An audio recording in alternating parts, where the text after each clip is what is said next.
네, 이어서 김기상 갖고 본 이슈 함께하도록 하겠습니다. 네, 첫 번째 이슈부터 좀 살펴보도록 하죠. 네, 먼저 뉴욕 증시를 좀 되짚어 보도록 하겠습니다. 어제 간밤에 뭐 특별한 이슈는 없었던 것 같죠, 앵커님? 그렇죠. 네. 네, 뭐 일단은 경제 회복세가 좀 둔화될 거라는 이런 우려들은 나오고 있는 것 같아요. 어떻게 보세요? 그렇습니다. 그 골드만삭스가 4분기 경제 성장률 전망치를 내놨죠. 당초 6.5%로 예상을 했다가 5.5%로 낮췄습니다. 그래가지고 올 한 해 전체의 미국 경제 성장률이 당초 6%일 거다 이렇게 예상을 했는데 이걸 5.7%로 낮췄습니다. 그래서 전반적으로 이렇게 경제 회복세가 둔화될 거다라고 보는 가장 큰 이유는 아무래도 델타 변이 확산 때문이다 이렇게 볼 수가 있고요. 그리고 또 9월 6일부터 해가지고 미국의 추가 실업수당 지급이 이제 종료가 됐기 때문에 이런 정부 부양 체계 소진도 결과적으로 영향을 미치는 것 아니냐 이렇게들 판단을 하고 있는 것 같습니다. 지난 주말에 나왔던 신규 일자리 부분 이것도 역시 오늘 시장에서는 상당히 부담이 됐고요. 그래서 델타 변이를 보면은 지금 현재 20일부터 3차 접종에 들어간다 이렇게 밝히고 있는데 하루 평균 신규 확진자는 2주 전과 비교해 가지고 한 12% 줄어들었습니다. 물론 입원 환자나 사망자는 늘어났지만은 입원 환자나 사망 환자 같은 경우에는 좀 부행하는 지표이기 때문에 좀 더 지켜봐야지 이 델타 변이 확산에 따른 미국 경제의 충격을 좀 가늠해 볼 수 있다 이렇게 볼 수 있을 것 같습니다. 네, 뉴욕 증시와 관련한 이슈도 말씀을 좀 나눠봤습니다. 이어서 두 번째 이슈, 뉴욕과 미국과 반대되는 쪽이죠. 중국에 대해서 좀 말씀을 나눠보도록 할 텐데요.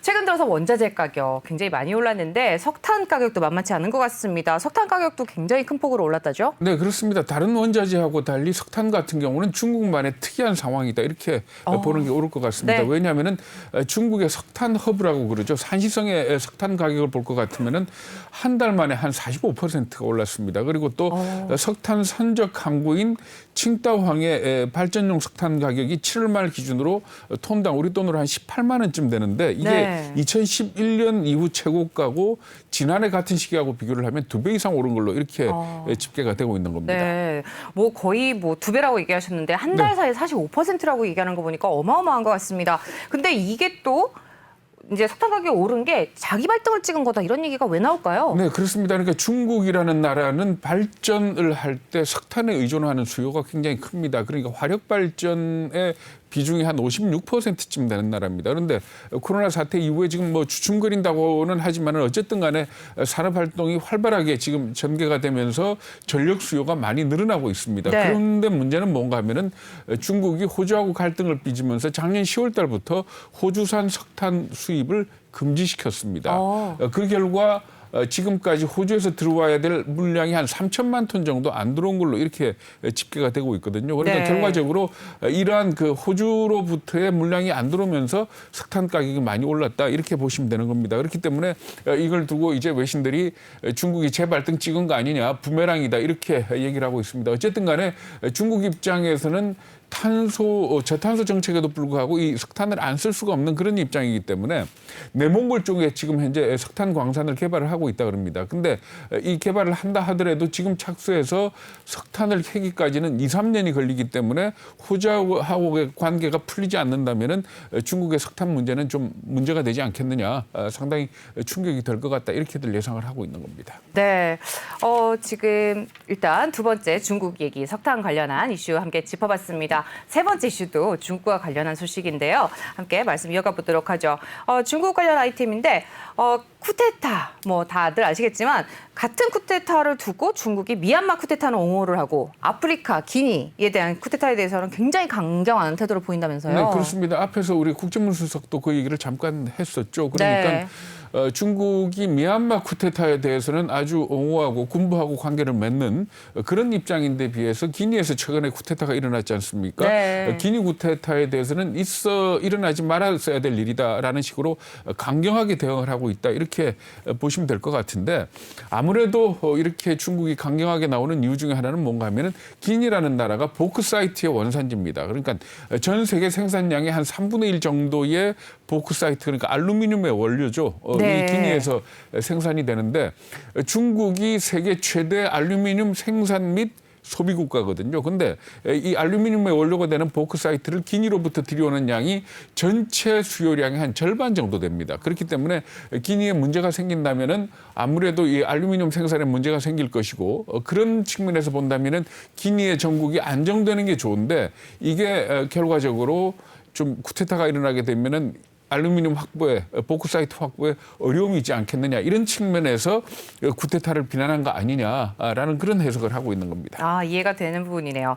아프리카 지역이 또 중국의 아무래도 핵심 전략 지역이 아닐까 이런 해석도 그렇습니다. 나오죠. 그러니까 기니 쿠데타도 그렇고 지금 그 아프가니스탄에서 탈레반이 이 아프가니스탄을 장악한 걸 놓고도 사실 뭐 여러 가지 해석이 나오고 있습니다만은 중국으로 봐서는 아프리카와 관련해서 심기가 편하지 않다라는 그런 지적들이 나오고 있습니다. 왜냐하면은 탈레반이 아프가니스탄을 점령을 하면서 무장 이슬람 세력들한테 말하자면 어떤 힘을 좀 북돋워 줬다 이렇게들 평가를 하고 있는 거거든요. 그런데 잘 아시다시피 중국의 1대1로 사업 중에서 아프리카라는 지역은 원자재 확보라는 측면에서 굉장히 중요한 지역입니다. 그런데 지금 현재 아프리카에서 무장 이슬람 세력들이 준동을 하고 있는 그런 상황이기 때문에 아프가니스탄이나 기니의 쿠데타 이런 것들이 무장 이슬람 세력들을 부추기게 된다면은 아무래도 아프리카에서의 1대1로 사업에 지장이 있지 않겠느냐 하는 이런 부분에 주목을 하고 있는 겁니다. 네, 말씀 잘 들었습니다.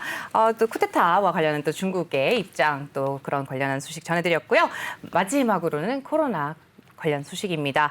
코로나 백신 접종이 계속해서 확대가 되다 보니까 이제 사무실 복귀도 이어지고 있는데 이러한 현상, 뭐 주가에 미치는 영향 어떤 것들이 있을까요? 네, 뭐 아주 간단하긴 합니다만 CNBC가 보도를 한 내용입니다. 증권사가 분석을 한 내용을 가지고 기사를 썼는데 그 내용이 뭔가 하면은 사무실 복귀가 된다면은 어떤 주식에 주목을 하는 게 좋겠느냐 하는 그런 내용인데 이 종목들이 우리하고 관계없는 미국 주식이니까 그렇긴 합니다만은 업종을 한번 좀 눈여겨봐야 될 것 같습니다. 첫 번째로 꼽은 종목이 감염 예방 전문 기업, 수질 관리 하는 네. 이런 기업이랍니다.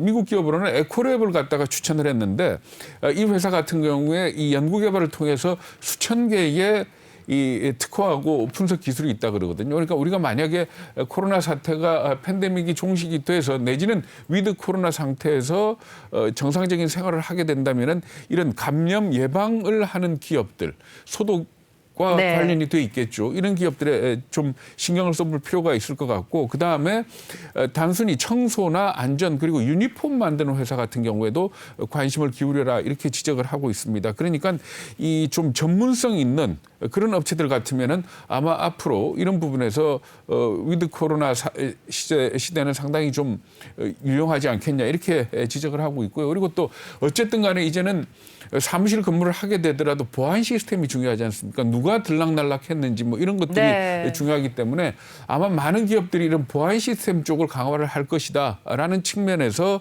보안 시스템 회사를 추천을 하고 있습니다. 네, 말씀하시는 걸 들어보니까 뭐 웅진코웨이, 세스코, 캡스 뭐 이런 게 떠오릅니다. 네, 네, 네.